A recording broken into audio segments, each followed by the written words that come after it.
코로나19 위기 속에 문재인 대통령이 취임 3주년을 맞았지요. 지난 일요일 대국민 연설을 진행했는데 문재인 대통령이 한국판 뉴딜 강조했습니다. 선도국가 얘기도 했는데요. 취임 3년, 이제 4년째 접어드는 문재인 대통령의 경제 구상 한번 짚어보겠습니다. 국정 지지도 리얼미터는 62%, 갤럽은 71%, 역대 대통령 가운데 최고의 지지율을 보이고 있습니다. 자, 문재인 대통령의 연설 내용 잠깐 들어보실까요? 일자리 창출을 위한 한국판 뉴딜을 국가 프로젝트로 추진하겠습니다. 정부는 새로운 일자리를 만들어 국민에게 새로운 기회를 제공하겠습니다. 한국판 뉴딜은 디지털 인프라를 구축하는 미래 선점 투자입니다.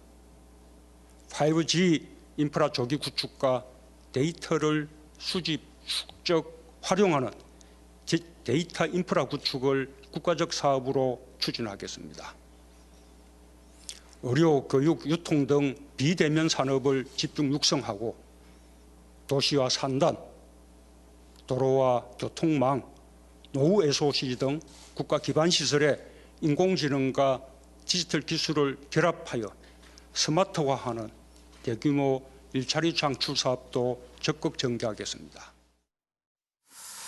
예, 최수영 평론가. 문재인 대통령 3년 어떻게 평가하시나 먼저 한번 들어보고 싶은데요. 그러니까 지금 뭐 대통령의 지지율이 좀 말해주고 있다 이렇게 저는 생각을 하고요. 그러니까 지금 대통령께서 지금 바로 한국판 뉴딜을 꺼냈는데 저는 아주 이게 굉장히 절묘한 시점이라고 생각합니다. 그러니까 왜냐하면 사실 우리가 뉴딜에 대한 오해가 있습니다. 뉴딜이 뭐 공공근로를 통한 대규모 토목 사업 이렇게 생각하는데 그게 아니라 사실은 국가 정책의 대전환을 거쳤던 진보 세력의 그 정책이었거든요. 그러니까 이게 루즈벨트가 문 대통령이 가장 좋아하는 정치인이 루즈벨트를 꼽을 정도로 롤 모델입니다. 네. 그래서 이제 아마 이 뉴딜에 대한 그 확고한 아마 그 의사가 있는 것 같은데 저는 어쨌든 지금 그 문재인 대통령이 이 시점에서 이걸 꺼낸 것은 지금 이때가 아니면은 이 코로나 위기가 아니면은 뉴딜을 추진하지 못한다는 그런 생각을 가진 것 같아요. 근데 정말 중요한 거는 혁신 성장이라는 틀로만 이걸 이해하기에는 지금 우리 사회가 너무 엄중하고 사실 가야 할 게 너무 멀기 때문에 대통령께서 저렇게 큰 화두를 던진 것은 제가 굉장히 바람직하다고 보나 여기에 대한 구체적인 디테일을 어떻게 붙일 것인지 저는 이게 남은 과제일 것이다. 여기에 충실해야 하고 천착해야 한다. 그 말씀 드리고 싶습니다. 그런데 문재인 대통령의 이 부분에 대해서 더불어시민당의 공동대표를 맡고 있던 최백은 교수가 뭐 좀 좋지 않게 평가를 한 부분이 있습니다. 여기에 대해서도 논란이 벌어졌는데 최백은 교수 발언 잠깐 한번 들어보실까요? 이번에 이제 한국판 뉴딜도 내용을 들여다보면은 문재인 정부의 혁신 성장을 재포장한 거예요. 저 기재부에서 발표한 안에도 보게 되면은 코로나19 충격으로 경제 위기가 오게 되고 그에 따라서 경제 사회 구조의 변화가 이제 발생한다 그랬어요. 네. 근데 구조가 변화한다면은 사실 많은 부분들을 바꿔야 되는 거거든요. 네.